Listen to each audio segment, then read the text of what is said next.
I'm in a New York state of mind. And left. New York. New York City is the place where they said he'd be. Says he was the closest thing New York had to a Dirty Harry. No good deed ever goes unpunished. That FBI agent guy, somebody told me he's got your phones tapped.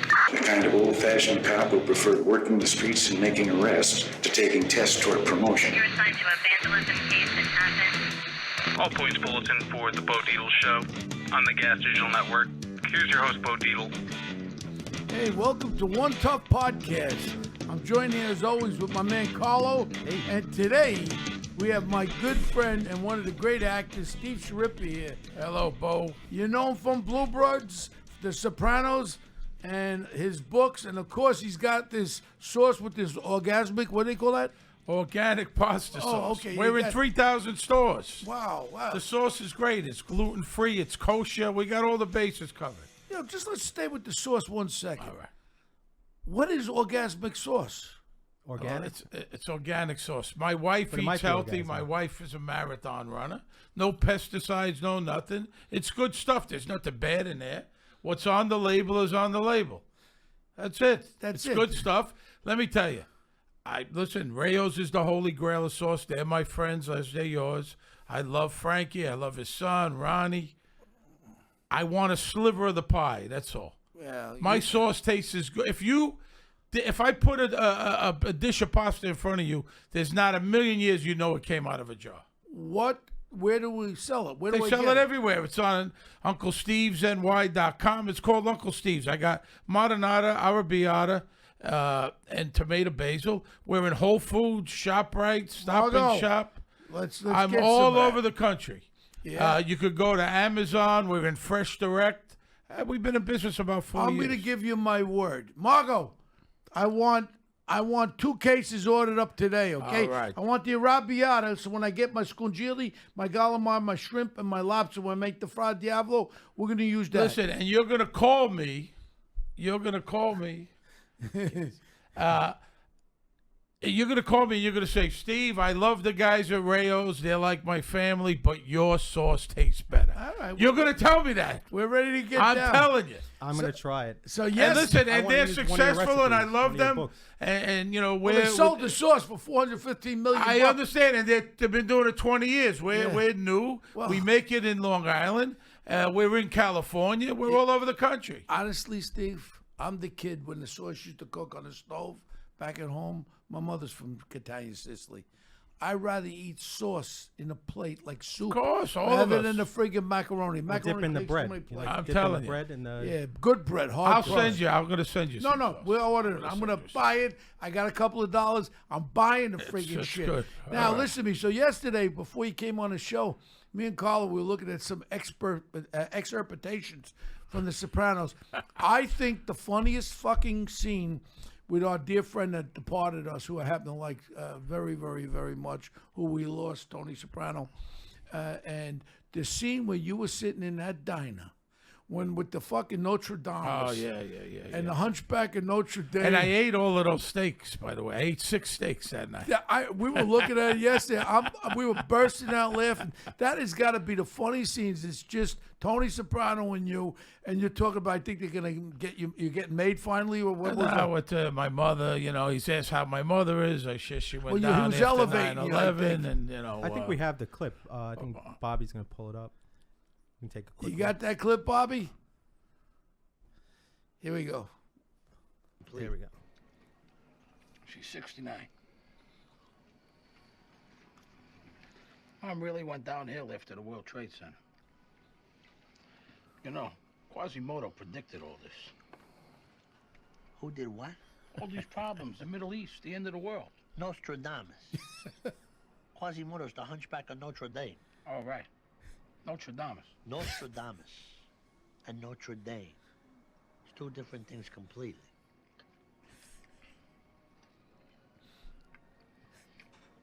It's interesting, though, to be so similar, isn't it? And I always thought, okay, Hunchback of Notre Dame. You also got your quarterback and your halfback of Notre Dame. One's a fucking cathedral. I know, I'm just saying. It's interesting, the coincidence. What? You're gonna tell me you never pondered that? The back thing with Notre Dame? No. We could cut it there. Listen, I mean, let me tell you something. I laugh every time I hear it. And That's funny. look, I'm a half a wannabe actor. You know, I've been in a few movies You've and done TV. stuff. You've But done I'm gonna stuff. tell you something right now. Your facial expressions when you watch this, and Gandolfini, one of the great actors of all times that we miss very, very much, you play your role. You don't even have to listen to the verbalage. You look at your facial expression. That is true fucking acting. You know, when you worked with Jim, and I had, you know, before I was on The Sopranos, I had a whole nother life, but I had been working for a little while. But once I worked with Jim, I mean, it's like a acting class. You know, I worked with him, Dominic Chianese. These are the guys I was with at the beginning, and they were tremendous help. I mean, You know, and we're going to go a little bit background where you grew up in Brooklyn and all that. But when I was with Marty Bregman and Michael Bregman, we did the TV series called The Gray Area for CBS. We did the pilot. And Dominic, I casted in the thing. And also Pastore, I casted in the thing. Yeah. And I'm going to tell you something. When you interview actors, that's how I learned how to act halfway. I call myself a half actor because some guys have put their whole life in it. And I hate to take a job away from someone, but you want to know something? It's all out there for everybody. And when you're an actor, you learn about acting when you cast people. You know who's full of shit and who's not. Well, of course. And listen, years ago, when I first started, I had a regular job. I would go to L.A. I was living in Las Vegas. I go to L.A. I go into a room. There's all like I'm, auditioning, and there's all real guys. Like I know that guy. I know that guy. And I start talking to an actor who's done 100 movies. Yeah. And I said, what chance do I have with all you guys? Well, it reminds me of something like even when the last big movie is coming out, it's going to be a big one, is The Irishman. It's going to be over 200 million. And I'll never forget, there was a real role in there for this guy, Joe Glimko, a wise guy out of Chicago. And now you're playing opposite with De Niro and Pacino and scene back and forth and all that. So I tell actors or wannabe actors, you know what? If you really want to be a good actor, you've got to know your fucking lines. You've got insight. Then you put your acting ability. So I go to cast for Ellen Lewis, who's probably the #1 casting director in the world right now. And I went in there. I had all 7 scenes. And I bring my guy, my cousin Vinny Maritondo, my guy. And we in my office, we go through the scenes. So when we go there, I go through the scenes. You talk about Steve nailing something. I stop it, and we're doing film for Marty Scorsese. We're on the film, and I go to Ellen. I said, "You want me to do it again?" She goes, "I've never heard you read better. Why would you do it again? It was perfect." And I tell that to all people that are interested in acting. You've got to know, because I've casted people. When people come in there and pretend to be actors, you know right away. And the ones who are actors, they have the facial, like, you're a true actor. Your face, I don't even have to listen, like I said, about the lines.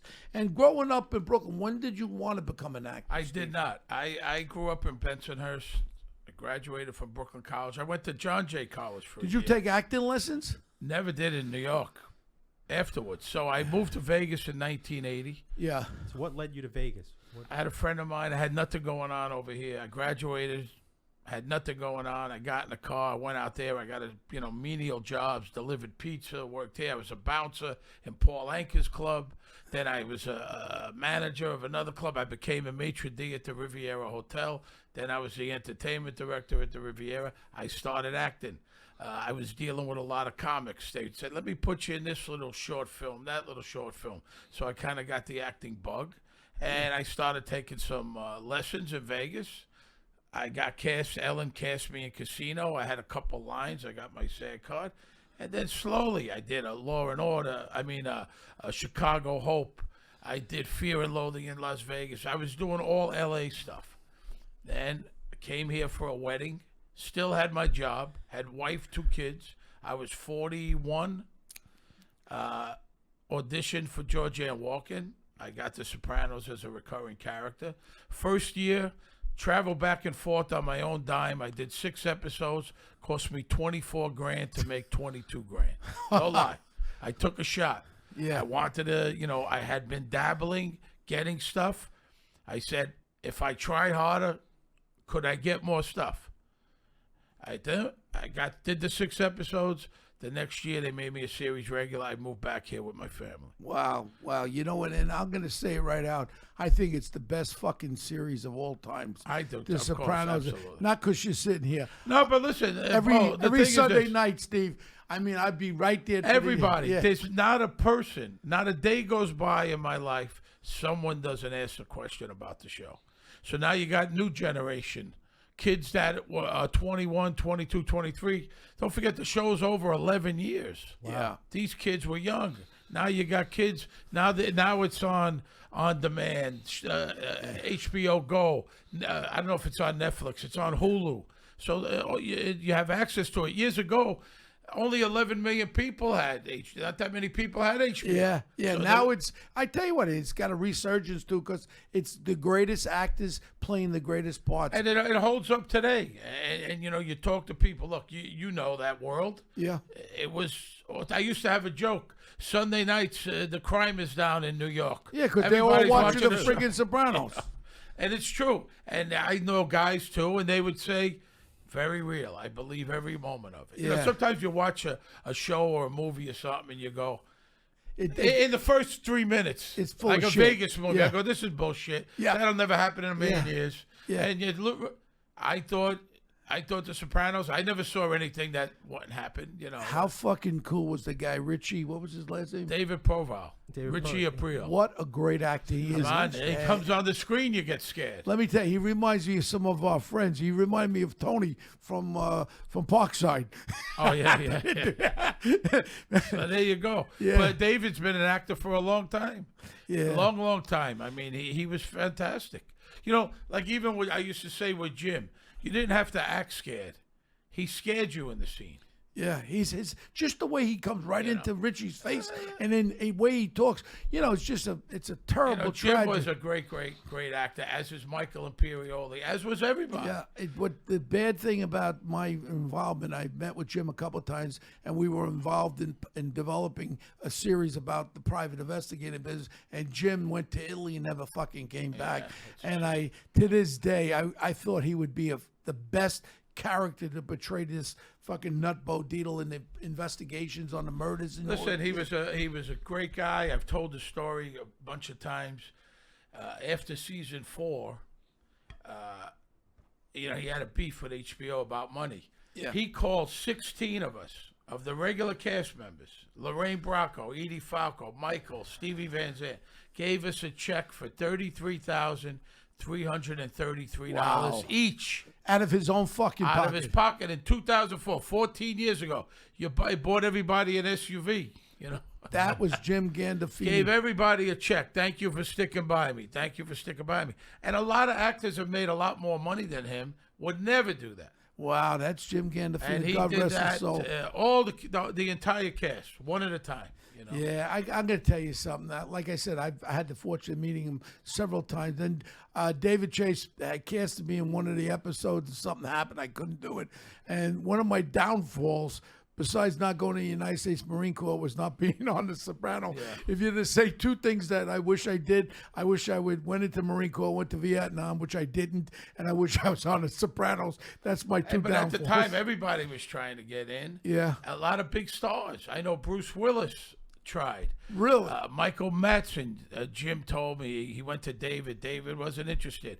A bunch of actors. Well, we know our guy. I went to Saturday night. What are you doing Saturday night? You want to come to Atlantic City? We got the new Hard Rock Casino Hotel. We got Frankie Valli. We're gonna. I heard that. That's great. My partner's opened it up. He puts on a great show. I know. I'm going to be, believe it or not, me and Michael Imperioli. We're going to the Yankee game tonight. I'm going tonight. Yeah, I'll be there. We're going to be. We got some cops from Trenton. Guy has brain cancer. I'm bringing his family on the field for practice this afternoon. Yeah, well, me and Michael will be there with Mitch Modell. And, I'm going to be right there with you. And then Saturday, we're in that new casino. Ocean? No, up in the Catskills. Oh, okay. Resort World, we're there. Oh, yeah. We're doing a little appearance there for their Yeah, poker the only talk. problem about that casino, there's no ocean. At least Atlantic City, you got a fucking but it's ocean. going to be nice and cool at night, no? Hey. We should go to the Catskills. We're doing a tour in Australia. 3 of The Sopranos.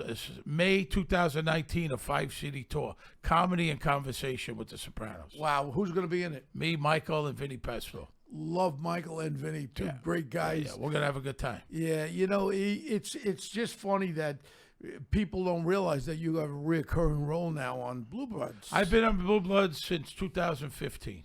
Mm-hmm. This year they signed me to 23 episodes. Wow. Great show, great job. You're here in the city. It started out like a 2-episode thing, and they kept using me. They're great writing. Great group, man. Yeah, this is as good a job as I could ask for at this stage. I'm here in New it's York. a great show. Me being an ex-cop. This is the love the show. ninth season. We started last week. We just finished up the first episode. So I picked up the phone to our very dear mutual friend. I've done a few Law and Orders. Matter of fact, I played a Bumpy the Killer who waxed the guy in Rayos that time. And did you? Frankie got pissed off at David Dick Wolf. Dick Wolf. And I called Dick up the other day. I said, hey, Dick, you got enough with the Chicago fire, Chicago police, Chicago sanitation. Now you're in New York. I says, how about fucking casting a real New York instead of these yippies from California?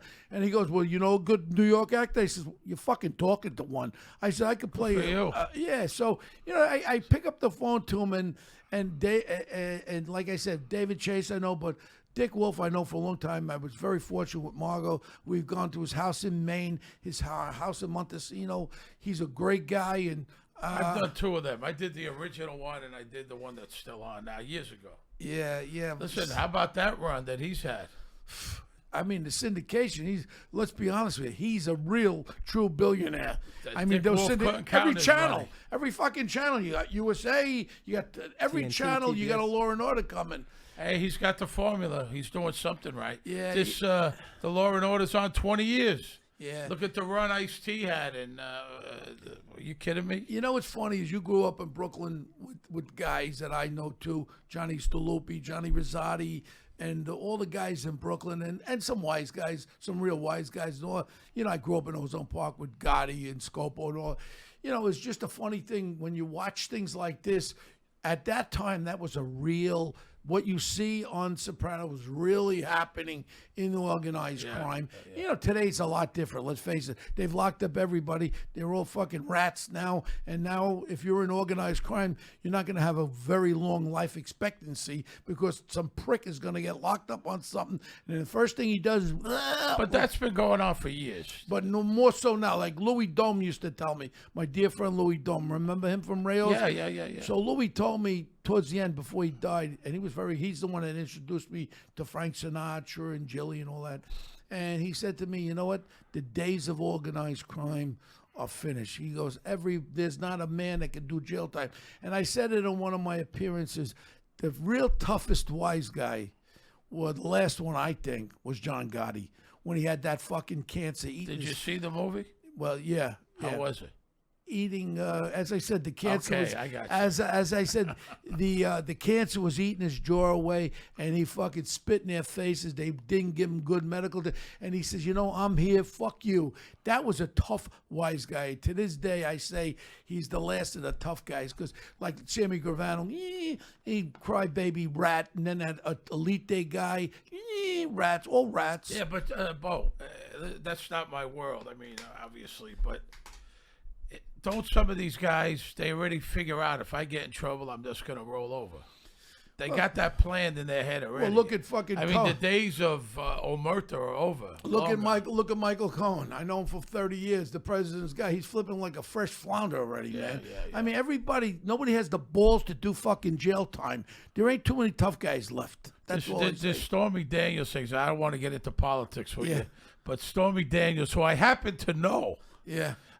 She looks like a fucking cow. She looks like a guy to me. But what's the big deal? I mean, what are you giving this girl? What's the big deal? Yeah, and then that Avenatti guy, Avenatti. But I mean, what? She's in the paper every day. This girl. Who cares about this? I mean, she hit the jackpot every which way. Her husband is suing her for fucking adultery. She's banging 16 fucking guys a movie. Yeah. This is so ridiculous. That's a whole nother world. For a while at the Riviera. That Playboy bunny, she was a pretty girl. The one McDougal there, he bagatated her. She was nice. This other one looks like a cow. This porn, I hired a lot of porn stars at the Riviera. We used to hire them. They did a show. There was a show called Crazy Girls. And so for about 3 years, I dealt with them and their managers and their husbands. This is another world unto itself, man. How do you have a wife? I mean, I have You're a wife. husband. I'm married 29 years. No, how do these guys have a wife who's a porn this is star? what the guy will tell me. Sex is sex. Love is love. Really? That's their explanation. 2 guys drilling your old lady on the 2, video. 3, 5, 10, and then 15. she comes home, honey, I love you, kiss me. And that's why they all marry each other, because when there's an outsider, can't understand that, you know. Yeah. So it's a whole nother complicated thing, you know. But I got to tell you, a lot of the girls, they're very nice, very intelligent. Yeah. You know, no dummies, no drugs. I mean, I hired them. They came to work. Yeah. Showed up on time. Very nice. Showed up. But these are actual strippers. Strippers? They weren't doing hardcore porn on the stage. Oh, absolutely. On the stage. No. We had a topless show in the hotel. Yeah. And then during like the CES and the conventions, I would hire porn stars to dance. Yeah. But they were hardcore porn stars. Jenna Jameson worked for me 3 times. She was the biggest star in the world. Just to draw in the crowds. And the get crowds the would come in, all the guys, you know, the hotels figured out they had all these shows and this and that. All the guys wanted to do was eat and go to strip clubs. Yeah. So we came up with this show and we were packing them in every night. But it's another world, the porn world. The greatest thing with the strip clubs, Steve, when I used to go to them years ago, was the promise. You just keep giving them money, they keep promising. At the end of the night, you go home with a promise. Listen to me. I went to a strip club years ago in Vegas, Crazy Horse. Oh, yeah. It's a famous one. I was with a... My friend was one of the owners. Yeah, Vinny. there. Vinny? Ricky? No, the other guy. The guy was good friends with Danny Pagano. What was his name? The guy from Crazy Horse. He was a wise guy, but a really good guy. Yeah, he was one of the owners. But So I'm with these 2 guys from Montreal. One's an attorney. They're in the comedy business. They run the festival. So we get in the car. The guy tells us he said the girl's going to meet me back at the hotel. I said, really? He says, I gave her 200. I'm going to give her more. Yeah. I said, you're an attorney. And you're still an asshole. He gave her 200 up front to meet me later. Yeah. Yeah. But I tell you, you know, it was great. It was really great growing up. You know, I'm a little older than you, but growing up in the late 50s, 60s. And I'll never forget when I retired, also I get a call from Bonnie Timmerman. So she said, we're doing this thing called the something files. And the kid that out of Chicago that died, Dennis Farina was in it. Yeah, he's a good guy. The Gangster Chronicles or Wise guy. Not Wise Guy, it was the other one. They shot it in Vegas. Dice Clay was in it. Yeah. And then all of a sudden I playing Johnny Dio, and then my dad passes away when I'm supposed to do 4 days of shooting. So I call up and I says, you know what? I'm not going to be able to make it. So you know who my stand-in was? Fucking Paul Anka, that little prick. Oh, really? And I call him a little prick because my 50th birthday. I'm not saying a word about that little prick for my 50th birthday. He fucking calls me up and he says, I'll have my whole orchestra. They threw a party at Cipriani's on 42nd. My partners paid for it. $750,000 50th birthday in 2000. This little prick charged $200,000 and he was my friend. Wow. That wasn't the worst part of it. Then I get a call a couple years later from the Foxwoods. Bo, we want to send a Sikorsky for you and 2 couples, and you're going to have dinner with Paul Anka. So we're in the casino, the High Roller. And I was a bit of a gambler. So I played Baccarat, 15, 20,000 a card. Really? Next thing is I'm up 80,000. Margot's with me and 2 other couples, and I was very happy. You know, I won 80 grand in about fucking 15 minutes. Next thing, Paul Anka walks in. Bo, I said, we're going to have dinner. He goes, why don't we play a little bit more? Then they start giving him fucking chips. He never signed the market, this prick. I lose the 80 and another 300, and then he tells, let's go have dinner. I want to throw that little Geppetto out a fucking window. And that was the last time I said, you were a fucking shill, man. And I tell it to his fucking face. The next time he's playing, you know, that Pier 17 at the Seaport. They got a new venue upstairs. He's playing it. Well, I hope one of those sharks from Shark Week come up and bite his fucking ass over there in the pier. But Frankie Valli's he worked for me in Vegas. I booked a lot of acts, Beach Boys. I mean, I could go on and on. Dion, Drew Carey. You know, I go on and on a list that's exciting. for all them years. But Frankie Valli worked one New Year's. Hey, listen, every hit at a Frankie Valli show, you forget how many hits. They got 20 hits, one after the other. I said the other day, when my brother liked all these English fucking Beatles and Rolling Stones and the Herman's fucking Hermit shit, I was into the Beach Boys. I loved the Four Seasons. I loved Motown during that time period. The American singers were so great. I had the fortune to go. Joe Grano was the producer of the Jersey Boys on Broadway. So that night I went there and I was a guest with Frankie Valli, Joe Grano, and I'll never forget when I saw the play I think 8 times. If that fucking music doesn't take back fond memories. That's what it is. And that's what a Frankie Valli show is. You know, I was in Jersey Boys. I had one. I'm in the first scene. Listen, I worked with Clint Eastwood on a movie called Hereafter. We became kind of friendly. Oh, yeah, sure. Became kind of friendly. Oh, you're talking about the movie Jersey Boys. In the movie Jersey Boys. So I was up for the Christopher Walken role. And then I didn't get that. I didn't have to audition. He was going to give it to me or not. So they said, Clint wants you to play a barber. It was like 4 lines. They gave me $20,000 for the day. They flew me to L.A. I shaved Christopher Walken. It was a half a day's work.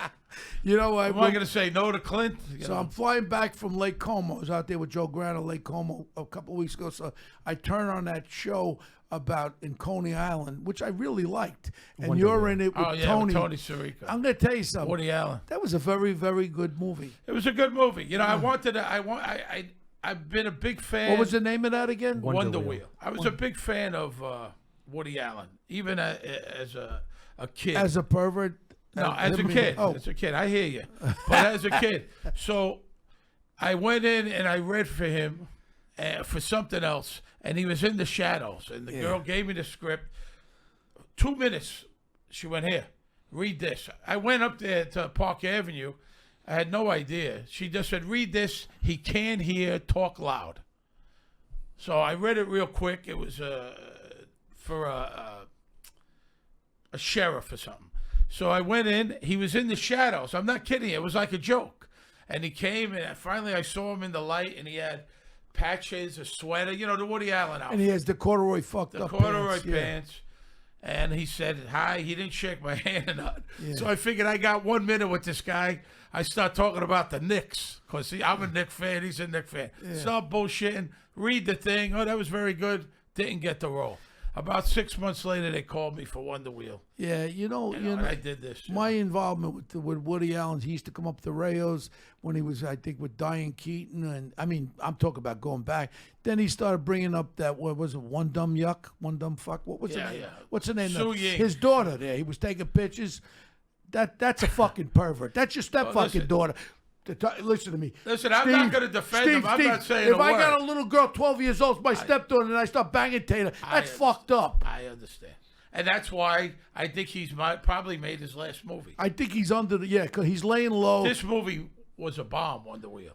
Well, I'm going to tell you, I watched it on the plane. It wasn't a bad movie, but with all this stuff. And that little girl was good. She played... Juno Temple's great. Kate Winslet. Hey, Belushi was good. Juno Templeton played in that thing I did with... Vinyl. Vinyl with, what's his name? Bobby Cannavale. Great actor, Bobby. Yeah. Bobby's in this Irishman also, Bobby Cannavale. But she was a great little actress there. And who were your scenes with in The Irishman?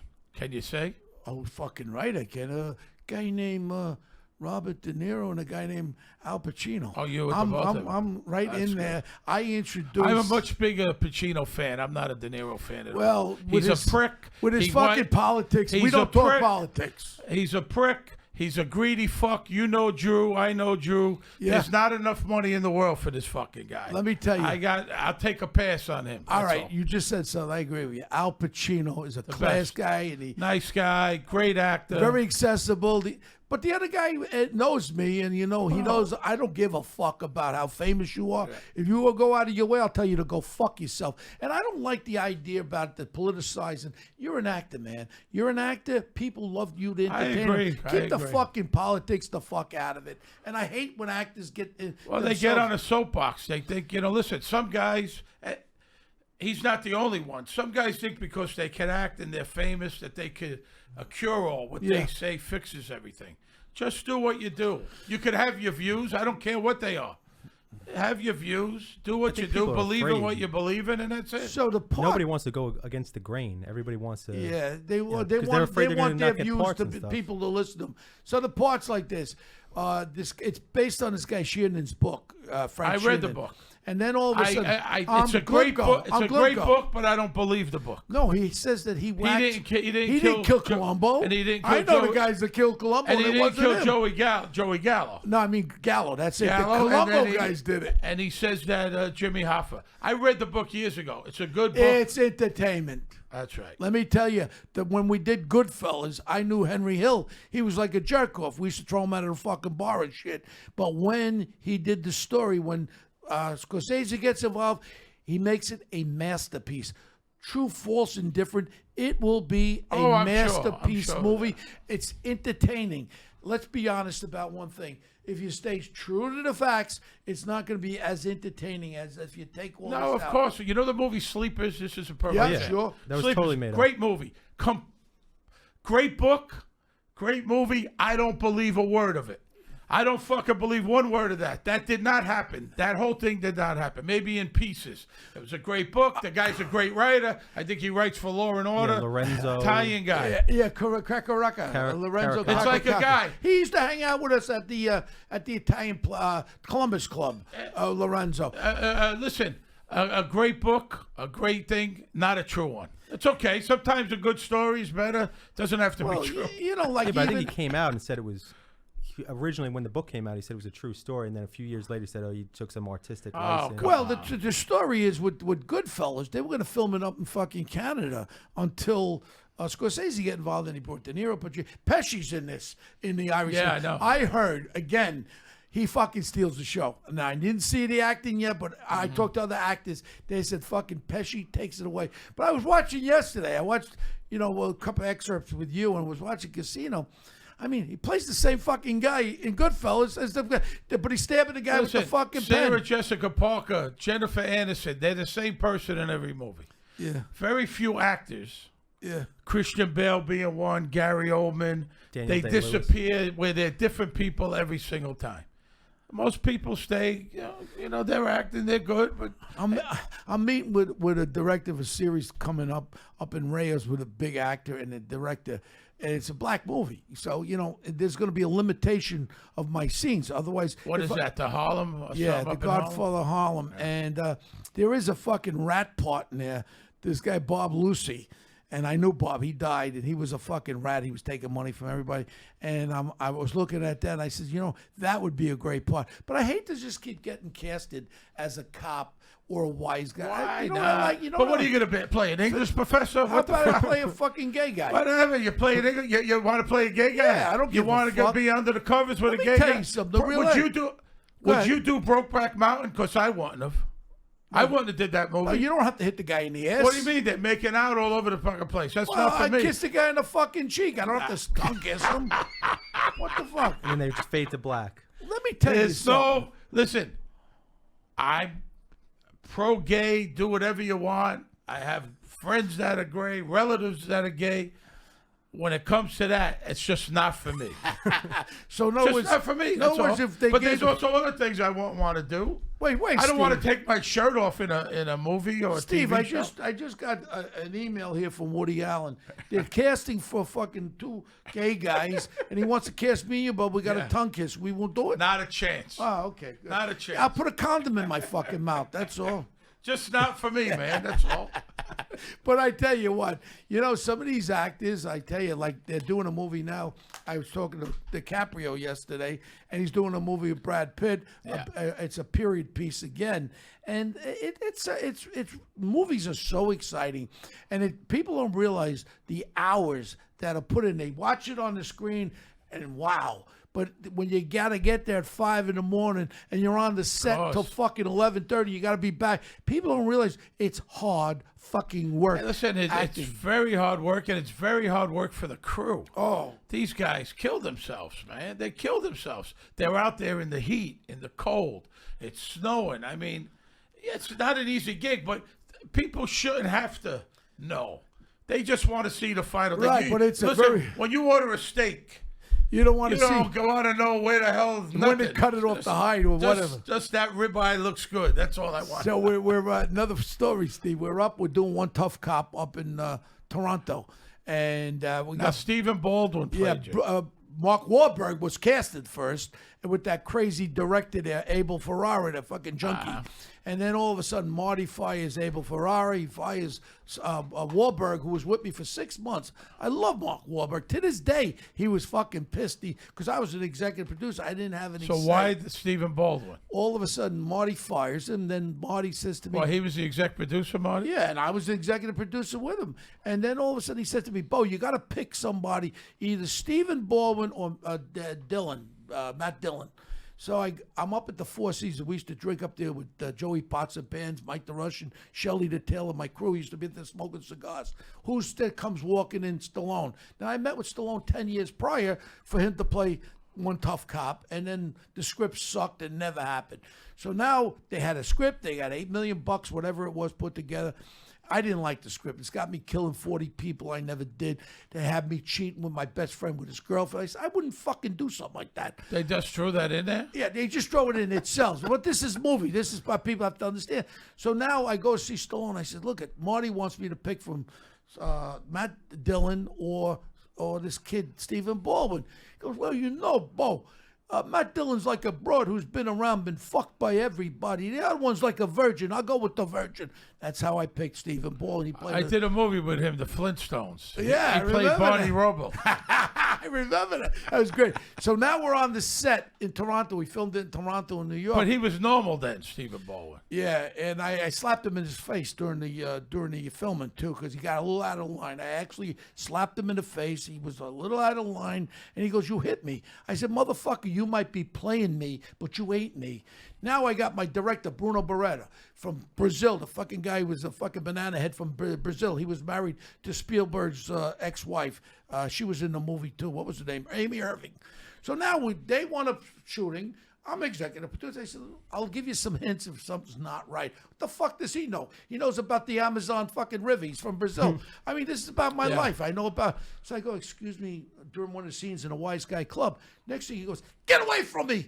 I grow like this, you motherfucker. I'll throw you through that window. He takes his earphones. I quit. He runs to the hotel like a little faggot.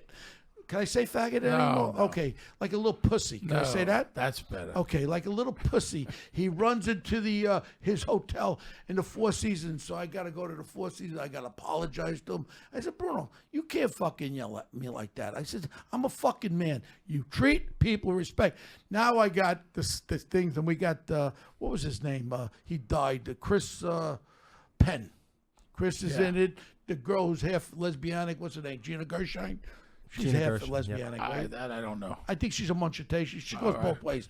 Again, we don't mind. We don't mind about it. So now Chris Penn's up there. We're in Canada, Toronto, and we have all the people working up there. He's drunk. He's cursing at you fucking Canucks.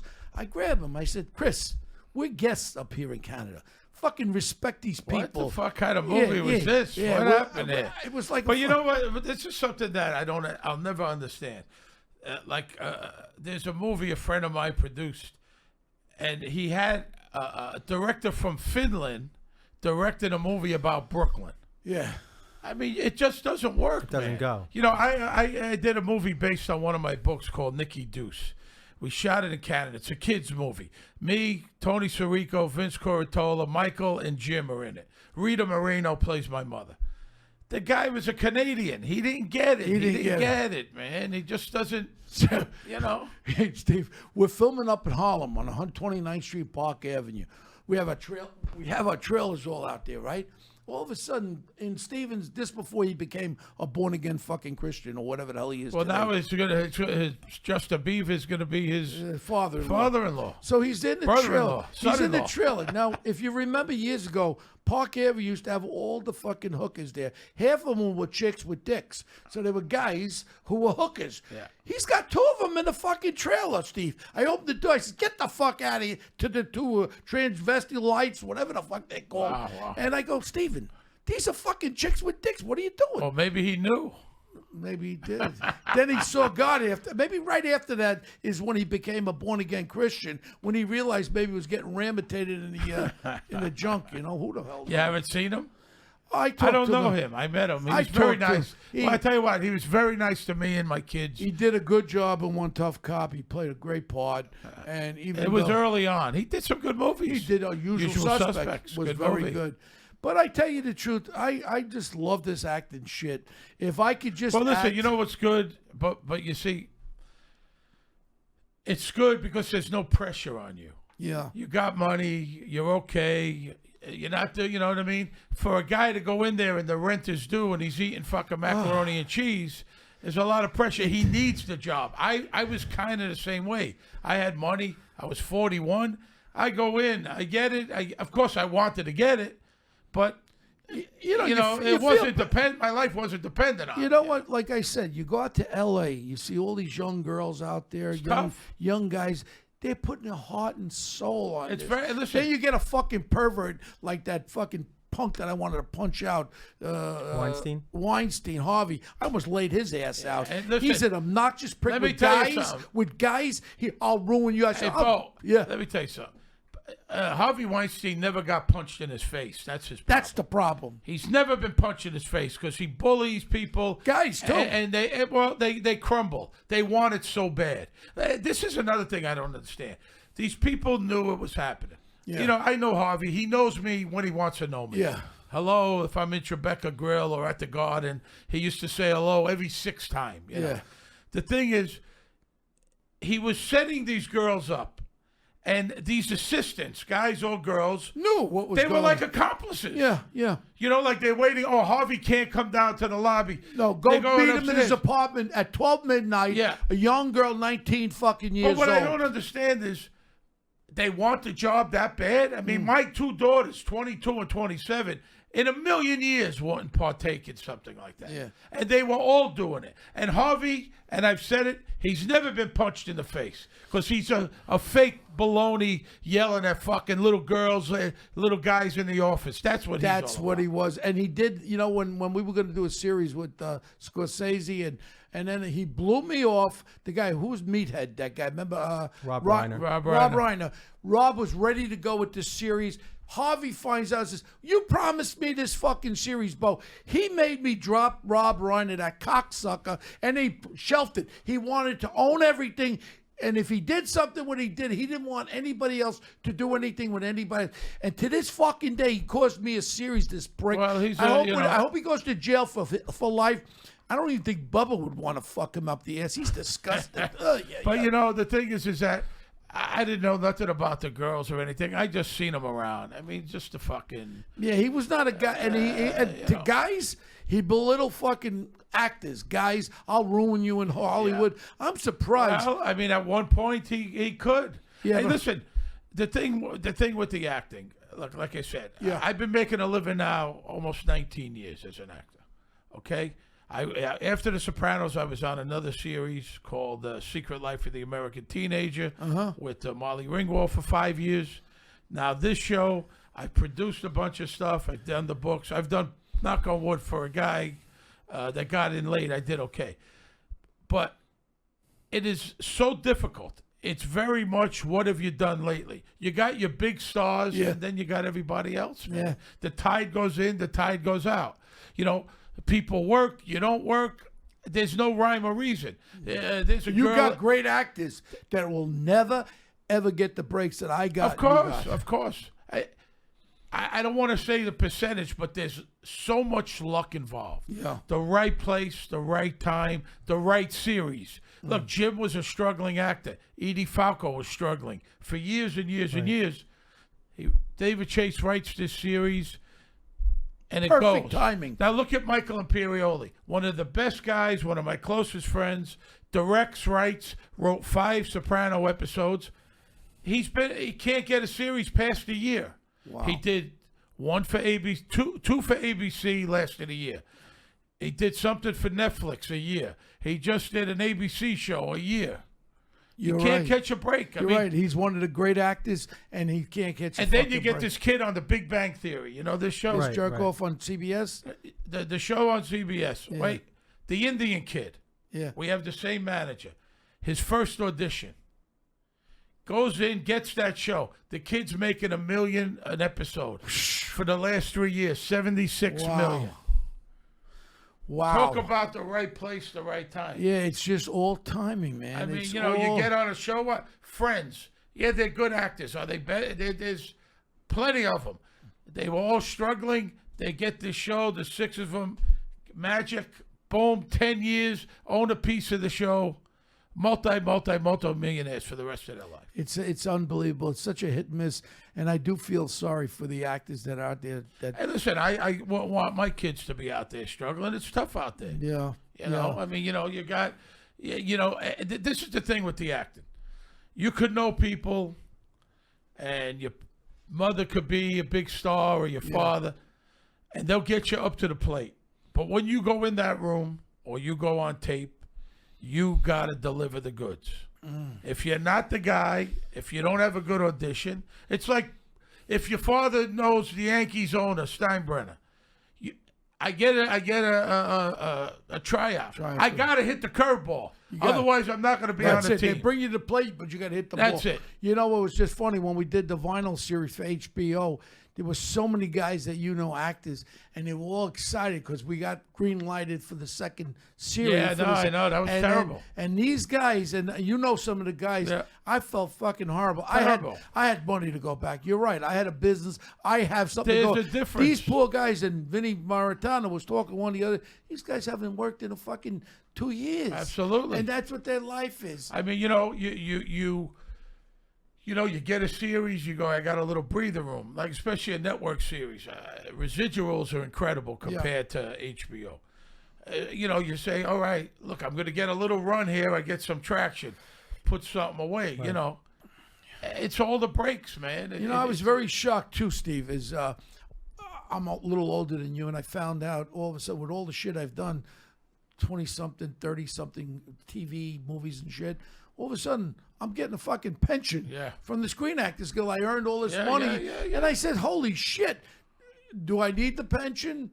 Well, I don't depend on it to fucking eat, but I'm talking about actors out there would need it a lot more. Absolutely. But they've devoted their life. So I think this is one thing that, and if people listening who want to be actors have to realize it's a tough fucking road. Well, this is what I tell people. I did talks at Brooklyn College. I've done talks for different things.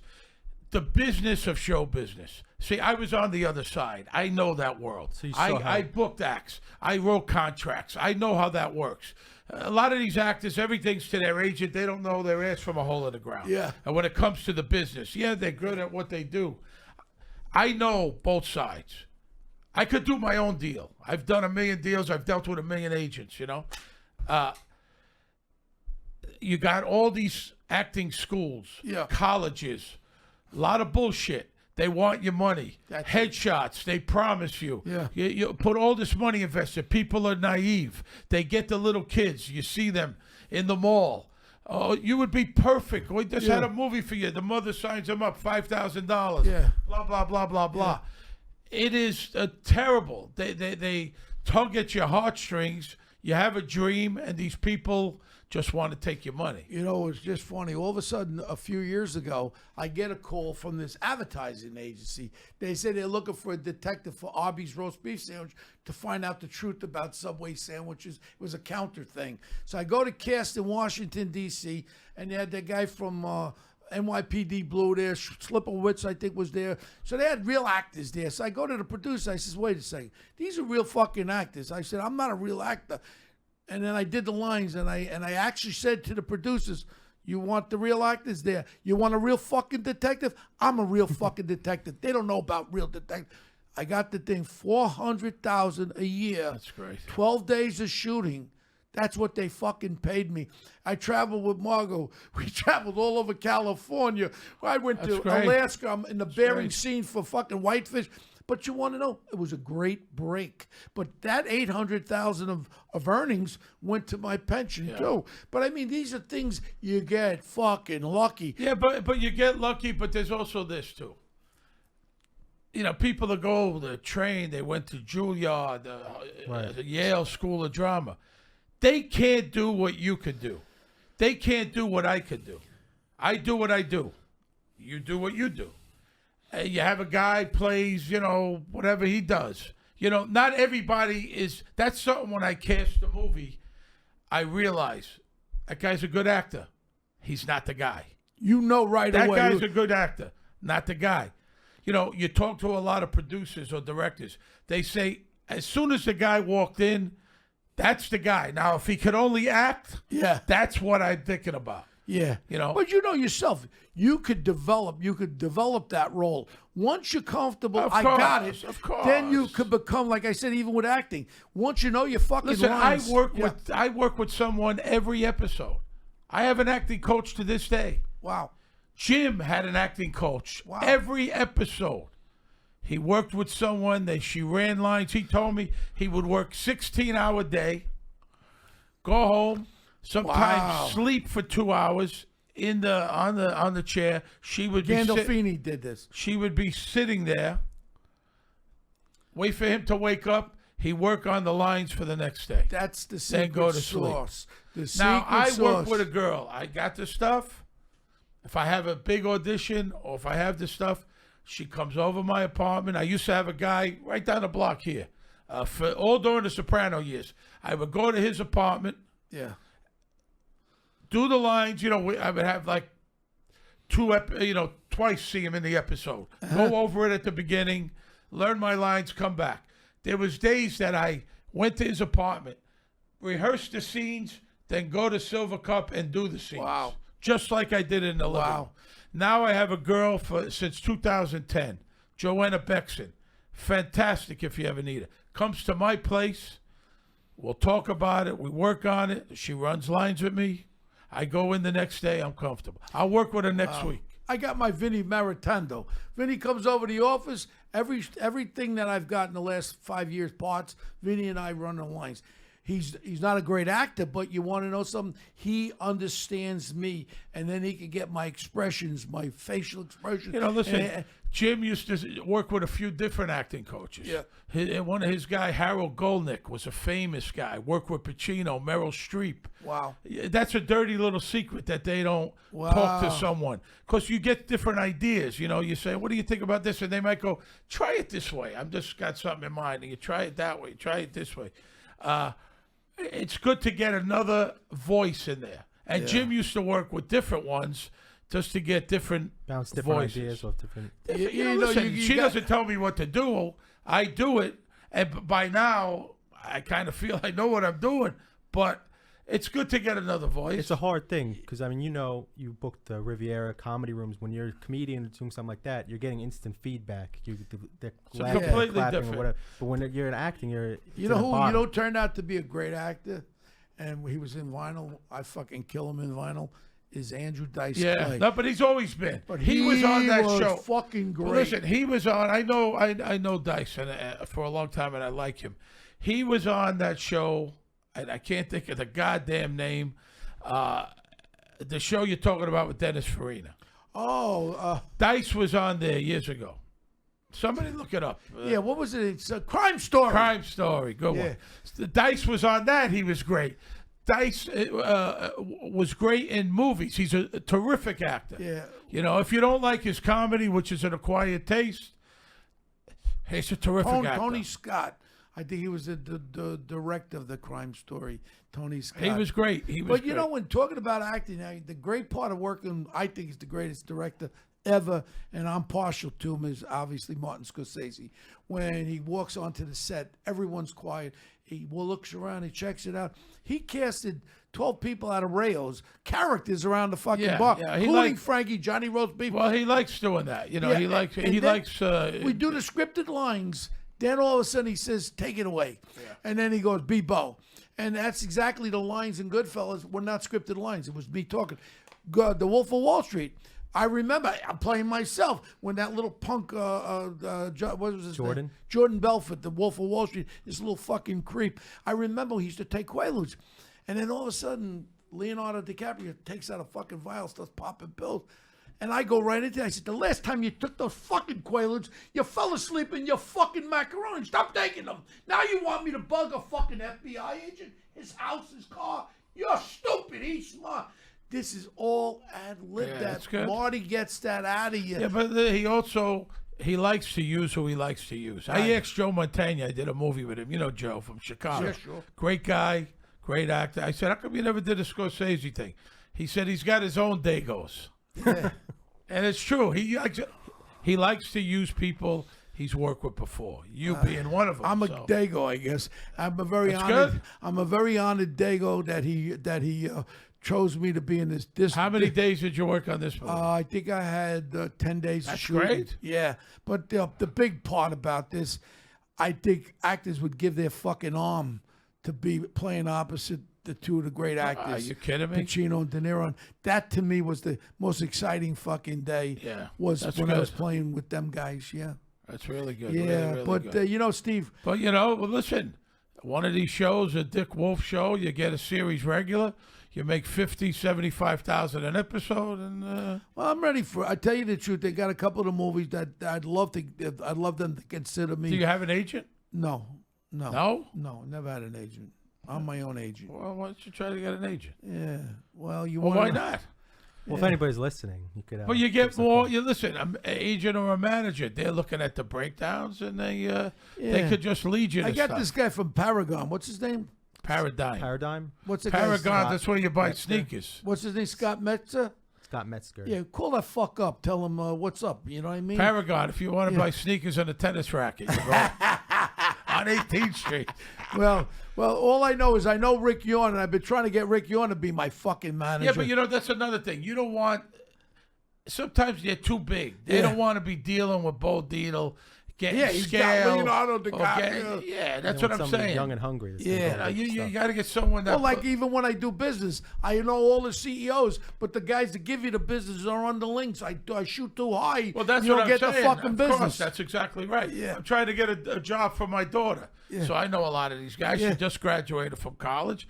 Sometimes they're too busy to be worrying about a kid coming out of college. You got to get that middle guy. Well, listen- which she got a job. Well, Steve, I own my own fucking company. You want me to give your daughter a job? I give her a job. You know the CEO, me. I'll give her There a you fuck. go. I And like then to hear that. whoever's Some her good boss, backup. whoever's her boss, I'll say give her a fucking job. That's what you got to Hey, do. you know, I got to tell you something.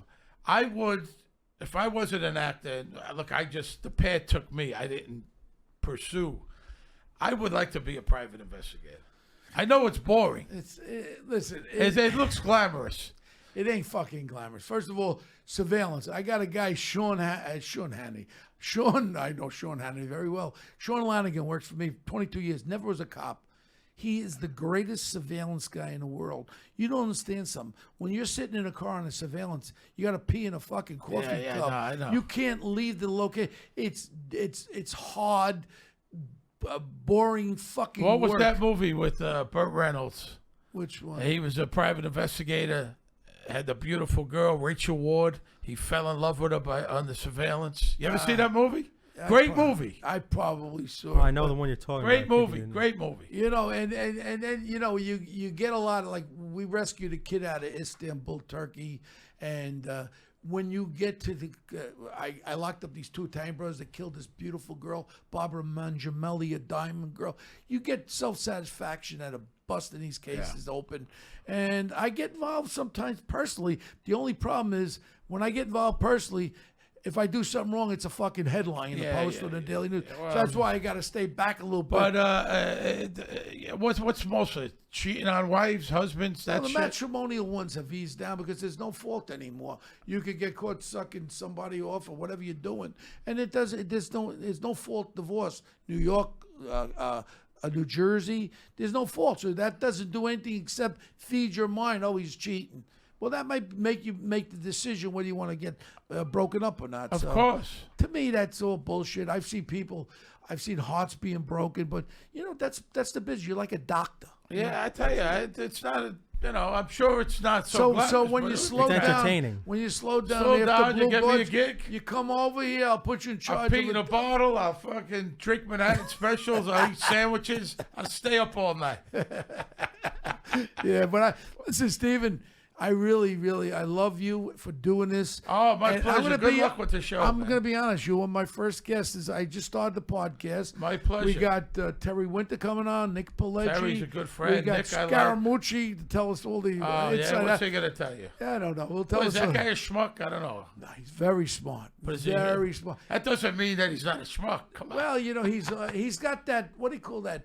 Narcissistic valuation. Oh, okay. Yeah. But he's all right, Anthony. He's all right? That's what I'm saying. I don't know. Very smart. Here's your source. Uncle Margo, Steve's. Margo showing the source. UncleStevesNY.com, Order Amazon.com. two. Margo, use my friggin' credit card now. Organic or orgasmic arrabbiata. Order 2 cases. You're going to love this. You're going to call me and you're going to say, Yeah. I'm telling you, I swear to you, Paul. But you, I don't you don't put no preservative in there? nothing. Yeah, but how does it stay in the jar? What's on the label is in the jar. Yeah, but how does it stay in the jar without spoiling? Because there's nothing bad in there. No citric acid, no sugar, no gum, no bullshit, no added sugar. You know, you look at some of these labels, you'll be horrified. You use fresh garlic? Horrified. Fresh garlic, organic garlic. Basil? I have tomato basil. Fresh onions. This is the real deal. You got pasta too? We sell some pasta, but it's mostly No, the just sauce. sauce. That's a Margo. Order the friggin' things, all right? I'm telling you, you're gonna taste it. You're gonna go, I can't believe this is just sauce. I'm gonna. Where else do you go besides Rayo's? For restaurants? Yeah, what do you I'm like? every fucking where in the city. You go to Bellotto? Oh, I love Sparks. Bellotto. You know the Best problem, Steve, is you accustomed to the same places. Like Well, of course, me too. Campiola, and then you go Premola, all these joints you keep going back to Santria. Was Campagnola? I used to be friends with Murray. Trace, he took the pipe, Murray. Yeah, I know. He's gone. And then Salvatore, Yeah, he's opened got a the place. restaurant called Komi Kaka. How was that? On Madison Avenue between 72nd and 73rd. Really, Good? really good. You don't go downtown. You know what it is? I don't like driving all the way down there. See, I go to Tribeca Grill. Yeah, there's a lot of great. You live I down go to there? Noble. I live all the way downtown. Yeah, that's why you like I it. go to Bellotto. I go to Il Cortile. I go to For Peasant. me, with this fucking traffic, it take me you 45 minutes. ever eat a Peasant? Elizabeth Street? No. The Frankie DiCarlo. His father was Jip DiCarlo in Jersey Boys. Wow. Frankie DiCarlo. He owns a place in Greenport also out in Long See, Island. that's my problem. I gotta Margo. Let's go to some other friggin' joints. Not But the same old Bellotto, shit. you've Yeah, I been. love You never Bellotto. been? No. Right on The Houston. Caprio's in there. They all go in there. Is that the place on Houston? Houston. It's It's like good. a little Rayo's. Yeah. Make- Good, It's the great underground meatballs, Rails. great chicken parm. Me and Terry went to have dinner there once a year the last 4 Carlo, years. I want to make the reservation with me and Margo to Bellotto's. They don't okay? take reservations, but I can get you in. Yeah. All right, You know the Carl. kid, you know the son. Yeah. I'm telling you. Chicken parm, the meatballs, I'm telling you, it's great. You know what? Imagine being on a fucking diet. How fucked up a diet? Well, you're out every night. But you're How in good shape. fucked up a diet? Margo, how's he stay in good shape like that? How fucked up a diet? You don't eat that many steaks. I eat steak once in a while, but I love fucking thick crusted Sicilian Italian bread. I love fucking macaroni. Me too. But macaroni, I eat a plate of macaroni. It fills me up, all those carbs. But you want to know something? I couldn't even think about being on a fucking diet. I'm fat. Fuck you. And I enjoy I've been on a diet for 35 years. It sucks, right? It sucks. I mean, if I ever really cut loose, I hate skinny fucking people. I would be 500 pounds. I hate fucking skinny fucking people. I don't hate Skinny them. people Good for suck. them. You know why? They can eat everything I eat. They stay skinny. I eat something You're and not fucking. that fat. No, but you know what I got to do to button my fucking pants? I got to suck my stomach in because I refuse to get other than 36 waist fucking pants. I've been wearing the same fucking suits I wore for the last 30 I wore fucking 36 years. waists in the 7th grade. No, I didn't say I'm a 36-inch waist. I said I fucking fit into the motherfucker. I lay down and I fucking and the that's button. brutal. One time a button popped off. It hit the fucking mirror, broke the fucking mirror like a fucking shot. You don't want to know something? Seriously, if you start buying pants that are bigger and bigger, you're gonna get fatter and fatter. This way, you know one thing: when they're tight, you gotta He's cut back. down a little bit. Keeps you honest. Yeah. But Steve, But for a guy that you're out every night, you're in well, good that's the shape. fucking problem. Is the last TV series I saw was fucking Bonanza because I'm out every fucking But that's night. okay too, because sitting in, You know, and I don't go out as much as I used to, but I'm out a lot. You sit in, no good, man. Yeah, You're but going to get old very quick. But the problem is going out is every fucking restaurant, what do? Boom! They hit it with the fucking salt. They oversalt every day, and salt Salt, oil, equals butter. high blood pressure. And then you get. I just talked to Montel Williams yesterday. You know, Montel had a massive fucking stroke. There you go. He was working out, and he had a massive cerebellum fucking stroke. His ex-wife used to work for me, Bambi Jr. Yeah. She was in the Crazy Girl show. He's a good guy, Montel. I've met him a few Navy Annapolis guy. He's a good friend of mine. I talked to him yesterday. He's in rehab now. I was shocked because he was in very good shape. He said he was working out in a hotel when he had the fucking stroke. He crawled up to his room. They responded with an ambulance that handles fucking strokes. Wow. And just because they responded so quickly, he's going to be all right, thank God. Oh, that's good. Look at poor Gandolfini. Fucking heart attack. Terrible.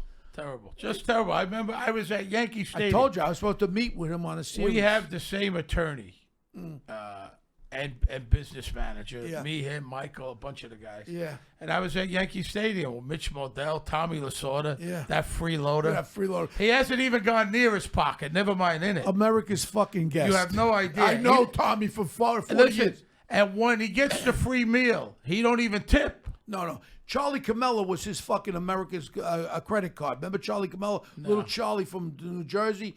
Fucking Lasorda would be America's guest all the time. When he dies, he must have fucking $50 million this way. Yeah. But he had a sauce out. It sucked. Yeah. But so I was sitting there with Lasorda, Mitch Modell, a bunch of guys, and he called me, and I took a car home. It was a terrible, terrible, terrible thing. Yeah, you know, talking about restaurants, Margo and I we hadn't been for years. Felidia's joint. Oh, yeah? Very fucking Is good it still food. good? Yeah, I Very haven't good been food there on in a long 58th Street. Very, very good. Very good. Look at all these guys. Look at Mario was a good friend of mine. Yeah, well, he's in the fucking pipe now, too. Him too. I mean, Kevin Spacey went to bed a movie star, woke up nobody. I mean, you know, Matt Lauer was a good friend of mine. He's a good guy. I know Matt very well. You know, but the only problem is... But, you know, I also think with some of this stuff... It's an overkill, too. I also think that you're getting lumped in too much with Harvey Weinstein, who allegedly raped people. Yeah. These guys didn't do There's that. a big difference between It's a them. big a lot difference, of people- but they're all getting thrown in the pile. And another thing is, if a girl says I did something 30 years ago, does that mean I did it? They were going after fucking Tom Brokaw I know, I got from you. 1960. He kissed me. Lick my balls Yeah. and kiss me. You know what How I'm would you saying? bring something up there 40 fucking years ago? I agree. I mean, Dustin Hoffman, they did a lot of that. And then they're lumping them in. You know, you look these things Well, we up. do investigations on these sexual harassment. And a lot of people I explain to right now in the day and age, if you're a CEO of a company, you're the boss, and you're single, consensual sex by one of your underlings with you, they could charge you for fucking sexual harassment because you could say, I only had sex because I was afraid of my job. Yeah. And a lawsuit will come, and then they settle for these fucking crazy numbers. It's now gone the other way, where they're not really incidents, but they're making them fucking incidents. But, you know, I was in Vegas 1980. I was 22, 23. It was crazy. 350,000 people, more than half of them single. It was just crazy. Do you think when I knew I didn't do anything bad 35 years ago? But who the fuck? Everybody was loaded. And when I was a young cop, 21 years old, I used to, when I first got on the force, in uniform in Elmhurst, Jackson Heights. You know, I got to admit one thing. I was 21 years old. I was raped. I was raped numerous times by these young Ecuadorian 19-year-old girls. When I'd walk into the bar, they'd rape me in the back. And I really want to see if I have any kind of a lawsuit against Colombian young 17, 19-year-old girls. No, but, you know, I mean, like I said, it was crazy then, and everybody screwing each other. And where do you meet people, especially when you're younger? At work. Right. In the casino, everybody, the bartender's banging the cocktail waitress and the dealer and the thing, and that's how it goes. Steve, what an interesting. I'd love you when you get the opportunity. Maybe we could come back. Yes, sir. Good luck with the show. Any business you got to do there, Carlo? Thanks everybody for listening. Thanks, Steve, for coming on. We had a great talk with you. If anybody has questions, please email them in to onetoughpodcast@gmail.com. You could follow us at One Tough Podcast on Twitter. You can follow Bo at Bo Deedle on Twitter and at The Real Bo Deedle on Instagram. And Steve, if you want to give your social media. I'm on Twitter at Steven Schirripa. Hey, listen, do me a favor. I got about 50,000 followers on that shit. Throw his sauce thing on all my followers. Oh, thank I want you. them all to, I'm going to taste it. I'm going to lie about it already. I know it's going to be It's good. UncleStevesNY.com. UncleStevesNY.com. We're going to try it. We're going to make Sunday sauce. No, I'm going to have it this weekend, and then next week I I'm want you to telling you. blast it out, and I challenge people to eat Uncle Steve's sauce. And we could use one of Uncle Steve's recipes. You got a cookbook out, right? I've got 6 books out. Okay, so we'll use one of. I got the authentic Goomba's Guide recipe. to Life. My last book was Big Daddy's Rules Raising Daughters. It's tougher than I look.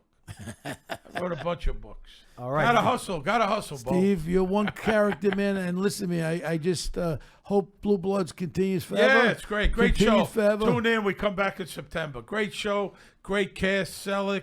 And Donnie Wahlberg, Bridget, Willis. It's great. Maybe we'll get some.